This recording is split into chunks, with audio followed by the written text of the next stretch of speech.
السلام علیکم. محمد عزیز صدیق اپنے پروگرام پولیٹیکل ڈائریز کے ساتھ حاضر خدمت ہے. 6 ستمبر 2024 جمعہ کا دن ہے. تو یہ ہفتہ بھی اپنے منتھ کی انجام کو پہنچ گیا. پاکستان کے جو تحریک انصاف کے جلسے کو 41 شرائط کوئی جلسہ ہو کے رہنا جو مرضی آپ کہہ دیں. اور سابقہ آرمی چیف کے بھائی کی جعلی ڈگری کے سبب معزول عمران خان صاحب کی اہم گفتگو ہے. خاتون جج نے صحافیوں کو کمرے سے کیوں نکلوا دیا.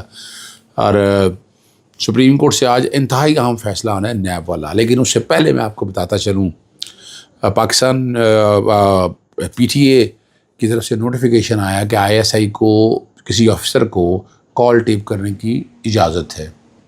اب یہ کال ٹیپ کرنے کی اجازت کیسے آ گئی, کس طرح ہو سکتا ہے. نیشنل سیکیورٹی کی تو بات سمجھ میں آتی لیکن کہاں کس طرح سے. اور اس کے نوٹیفیکیشن کو میں نے قانونی اور آئینی حیثیت کو چیلنج کیا لاہور ہائی کورٹ کے اندر. اور بنیادی جو پوائنٹ لیے ہوئے ہیں 3-4 ہیں. ایک تو پی ٹی آئی کا جو ایکٹ ہے اس کے تحت سیکشن 54 میں یہ اختیار ہے, لیکن اس میں رولز تو کوئی بنایا نہیں. یعنی وہ لکھ دیا ہے کہ کر سکتا ہے. اور فیڈرل گورنمنٹ کے حوالے سے کہ فیڈرل گورنمنٹ نے کیا وفاقی کابینہ نے پاس کیا ہے. وہ مصطفیٰ امپیکس کا کیس بڑا کلیئر ہے اس کانٹیکس میں حوالے سے. اور پھر دوسرا جو اہم معاملہ ہے کہ 18ویں گریڈ سے افسر کو جس کی مرضی 18ویں گریڈ سے جس کی مرضی آڈیو ریکارڈ کرنے کی اجازت دے دیں. تو یہ تو اور حال کیا ہے اگر آرٹیکل 245 کو اگر آپ سامنے رکھ کر دیکھیں تو وہاں کیا ہے وہ چیزیں جو ڈیفائن ہے ان چیزوں سے باہر تو آپ جا نہیں سکتے. کانسٹیٹیوشنل لمیٹیشنز دی ہوئی ہیں.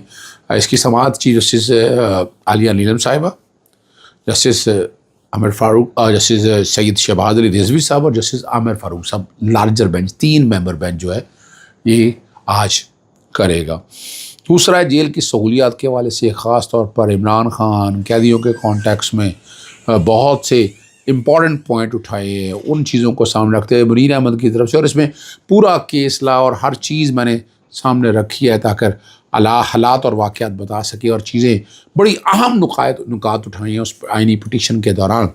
اور اعتراض لگایا بھائی میں تو پراپر بینچ کے کانٹیکس میں ہیں, ملٹی پلیئرس تو ہے ہی نہیں, صرف اور صرف قیدیوں کے کانٹیکس میں ہیں. اور ساتھ ان کا کمیشن بنانے کی بات کی, سیپریٹ پٹیشن تو بنانے سیپریٹ درخواست دائر کرنے کی ضرورت نہیں ہے نا.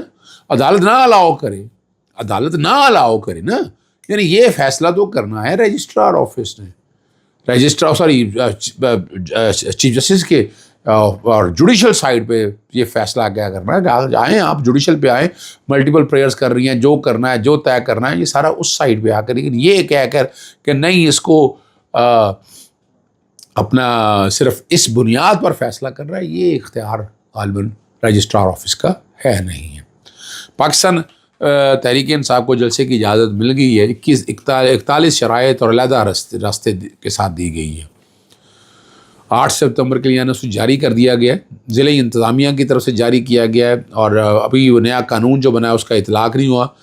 خیبر پختونخوا اور پنجاب سے بذریعہ موٹر وے آنے والے نقشے جاری کیے گئے ہیں. مقامی انتظامیہ کی جانب سے پنجاب سے بذریعہ جی ٹی روڈ آنے والے کارکنوں الگ روٹ جاری کیا گیا ہے. اسلام آباد راولپنڈی مریل کے الگ الگ روٹ پلان بنایا گیا ہے.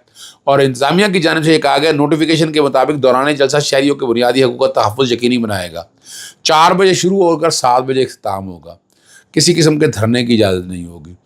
اور منتظم یقینی بنائے ہوا لوگ کیسے واپس آپ جو مرضی آپ کہتے رہیں ٹھیک ہے, لیکن جلسے کے آرگنائزر کی انٹرنل سیکیورٹی کا ذمہ دار ہوں. اور ریاست مخالف یا مذہبی منافقت پر مبنی تقریر یا نعروں کی اجازت نہیں ہوگی. یہ بہت سی باتیں انہوں نے جو کہی ہوئی ہیں وہ سارا یہ بہرحال بیک گراؤنڈ پہ وہ سارا چل رہا ہے. این او سی بھی چل رہا ہے, اور یہ این او سی کسی وقت بھی ود ڈرا کیا جا سکتا ہے جیسے پہلے ہوتا ہے. اب 8 تاریخ کو اب دیکھیں نا 8 تاریخ جو ہے وہ اتوار والے دن ہے, تو یہ تو ایک نمونہ بنایا ہوتا ہے نا 8 تاریخ کو ود ڈرا کر لیں. لیکن اب لوگ لے کر آئیں گے اور اتنی بڑی تعداد میں آئیں گے.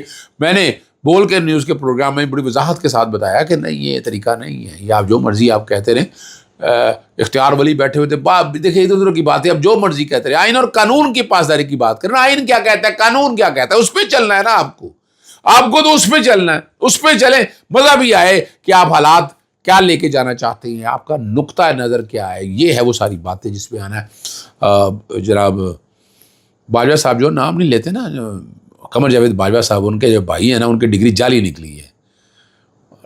بڑا، اور یہ جو بھائی ہیں وہ برطانیہ میں تعینات PIA کے ڈپٹی اسٹیشن مینیجر ہیں جی، اور جاوید اقبال باجوہ، اور PTI Pakistan international air line نے استعفیٰ لے لیا. بہت سی باتیں ہوتی ہیں کہ بہت سی جائیداد باہر ہیں، بہت سی جائیدادیں خریدی گئی ہیں، بہت سے ایسے حالات اور واقعات ہیں. یہ ساری چیزیں جو ہے نا یہ ریکارڈ کے اوپر اب آ چکی ہوئی ہیں. اب ان کی تحقیق ہونی یا نیا ہونی، یہ فیصلہ آپ نے کرنا ہے. DGISPR کی پریس کانفرنس کے حوالے سے بہت سے سوال سامنے آئے، اور میں نے پہلی تو بات ہے میں نہیں سمجھتا تھا کہ کچھ سیاسی باتوں میں کسی سیاسی جماعت سے ان کا تعلق ہے یا نہیں. یہ پاکستان DGISPR کو نہیں کہنا چاہیے تھا، کوئی ضرورت نہیں ہے اس بات کی نا. یہ وفاقی حکومت کا کام ہے. آپ جواب دیں گے تو پھر وہ صفائی نصف اقبال جرم ہے، پھر لوگ تو باتیں کریں گے، باتیں تو ہوں گی اس حوالے سے. اور ایک بات تو بڑی واضح ہے، لوگوں کا اغوا ہونا، باقی چیزوں کا سامنے آنا، تو وہ سوال تو اٹھ رہے ہیں، اور عدالتوں کے اندر بھی نام آ رہے ہیں، کھل کے نام آ رہے ہیں. ایک ایک چیز ڈسکس ہو رہی ہے، یا بتائے نہیں ہو رہی. ہر چیز ریکارڈ کے اوپر سامنے ہے، عیاں ہے. یعنی یہ چھپائی نہیں جا سکتی ہے. آپ چھپانا چاہیں تو چھپائی نہیں جا سکتی ہے. باقی وہ باتیں اور بہت سی کی ہیں انہوں نے. اندیا دیا ہے کہ ملٹری ٹرائل، میں نہیں سمجھتا ملٹری ٹرائل کے کانٹیکس پہ ہر ان کے کہہ دینے سے ایسا نہیں ہوتا ہے. جنرل فیاض حمید تو اور ان کے اگینسٹ فیلڈ کورٹ مارشل سارا چل رہا ہے، ابھی تک کسی کو پتہ ہے کہاں right to fair trial, due process. لوگ کہہ رہے ہیں احتساب کا نظام ہے، ہوگا احتساب کا نظام، لیکن ابھی تک ایسی باتیں کوئی نہیں. اور یہ کون ہے، حنیف عباسی جیسے لوگ یا باقی لوگوں کو سارا پتہ ہے، اور آپ کو صحافیوں کو پتہ چل جاتا ہے. ایسی چیزیں اگر رکھ رہی ہیں تو سیکرٹ رکھیں نا، کہ کیوں بتاتے ہیں، کیوں ساری چیزیں سامنے آتی ہیں. یہ چیزیں تو سامنے نہیں آنی چاہیے. اگلا جو معاملہ ہے وہ بہت ہی اہم ہے. نیب کے حوالے سے جو کیس ہے اس کو سمجھنا ہے. نیب کی مختلف ترامیم کالعدم قرار دی تھی، اپیل سامنے ہے، اور اپیل اگر لا ہو جاتی ہے تو توشہ خانہ کیس تو ختم. جو بھی توشہ خانہ چل رہا ہے نا، اس کے علاوہ 190 ملین پاؤنڈ پہ بھی آئے گا، جو کہ بجائے کابینہ کے فیصلوں کو پروٹیکشن دے دی ہے.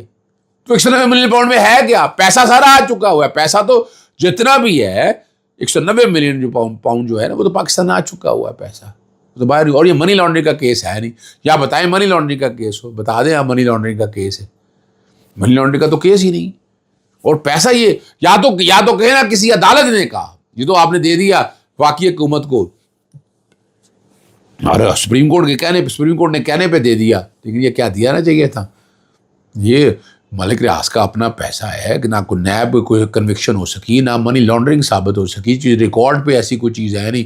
ہوا میں باتیں جتنی مرضی ہوتی رہے، جو مرضی ہوتا رہے، لیکن اس سے مراد یہ نہیں ہے کہ یہ ان چیزوں کا وجود بھی کہیں ہے. یہ کئی چیزیں نظر نہیں آتی ہیں. اور زیادتی بہت ہوئی ہے. القادر یونیورسٹی اپنی جگہ کھڑی ہے، اور کوئی اس میں کرپشن یا کرپٹ پریکٹس کے حوالے سے کوئی چیز ایسی موجود نہیں ہے. عمران خان کی جو اہم گفتگو ہے نا، انہوں نے کہا ہے کہ BLA بلوچستان میں کس وجہ سے دہشت گردی پر یہ کراس بارڈر ٹیررزم کا کہہ رہے ہیں. عمران خان ہر چیز کا دن ہے. آپ نے وہاں جا کر دہشت گرد TTP پر حملے کی ہیں، کہ سارے بہانے ہیں. دہشت گردی ختم کرنے کے لیے 3 ڈائمنشنز ہوتی ہیں، انٹیلیجنس کا کہا، ڈائلاگ کا کہا، اور آپریشن کا کہا. اب 2004 سے دہشت گرد ختم کرنے کے لیے آپریشن کر رہے ہیں. اب تک کتنا فرق پڑا ہے؟ NFC ایوارڈ میں بلوچستان کو جو رقم ملتی ہے وہ نیچے پہنچتی نہیں پاتی. انشاءاللہ جب بھی ہماری حکومت آئے گی، سب سے پہلے لوکل باڈیز کے الیکشن کرائیں گے. اس کا پلان بنا رکھا ہے. یاسمین راشد 75 سالہ عورت اور کینسر سروائیور سے جیل میں رکھا ہوا ہے. مجھے سبق سکھانے کے لیے 7 ماہ سے بشرا بی بی کو جیل میں رکھا ہوا ہے. بتایا جا رہا ہے کہ طاقتور کے سامنے کھڑا ہونے کی جرت کیسے ہو. یہ مجھے بتایا جا رہا ہے کہ سافر کے سامنے کیوں کھڑے ہوئے. خفیہ اداروں کے ملک کی سب سے بڑی جماعت کو ختم کرنے کے لیے لگا دیا، جبکہ ان کا کام دہشت گردی ختم کرنا ہے. یہ اب آئیے دیکھا نا DGISPR نے یہ پریس جو بریفنگ میں دی تو یہ بات اب سامنے آ چکی. خاتون صحافی نے صحافیوں کو کمرہ عدالت سے باہر نکلوا دیا. میں نہیں سمجھتا یہ کوئی بھی ساری صحافی جو ہے نا کمرہ عدالت میں نہ رہے. شائستہ کنڈی صاحبہ نے کہا ہے، جوڈیشل میجسٹریٹ ہیں، علی میر کنڈا پور کے کیس میں کہا ہے، اور پولیس کو مخاطب ہے don't want to see any media person in the court room. یعنی یہ کس بنیاد پہ آپ آرڈر پاس کریں؟ آپ اب یہ کیسے کہہ سکتی ہیں؟ یہ اختیار کہاں سے آپ کا آ گیا؟ آرٹیکل 19 اور 19 سے پڑھ لیں آپ ذرا. یعنی یہ اختیار کہاں سے آ گیا کہ میں شکل نہیں دیکھنا چاہتی. یہ آپ کو بڑا سوچ سمجھ کے جیسا آپ کو الفاظ بولنے چاہیے تھے. آپ کو زیب نہیں دیتا. آپ ریگولیٹ کرنا چاہتی ہے پروسیڈنگ کی، ایک آرڈر پاس کرے کہ نہیں میں اپنے کیمرہ پروسیڈنگ کرنا چاہتی، لیکن آپ اس طرح بیٹھ کر لوگوں کو روک دیں. یہ پبلک ٹرائل چل رہا ہوتا ہے، پبلک ہیئرنگ ہوتی ہے، آپ کی ذمہ داری ہے. آپ اس طرح نہیں کر سکتی، اور نہ ایسے حالات بنا سکتی ہیں کہ جس سے یہ کنفیوژن پیدا ہو. آپ کو روکنا ہے، آپ کو ٹرانسپیرنسی کی طرف جانا ہے، ملک کو آگے کی طرف لے کر جانا ہے. ملک آگے جائے گا تو بہت سی چیزیں آگے بہتری کی طرف جا سکیں گی.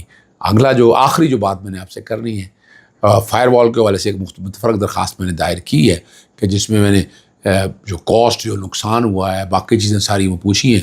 اور جو معاملہ جو جسٹس فیصل زمان صاحب کے پاس چلا گیا ہے، انہوں نے اس کیس پر سماعت کرنی. اب صبح سنتے ہیں یا نہیں سنتے، جوڈیشل ایکٹیویزم پینل کی طرف سے انشاءاللہ میں پیش ہوں گا. اس میں اجازت چاہتا ہوں. السلام علیکم. اللہ حافظ. پاکستان زندہ باد.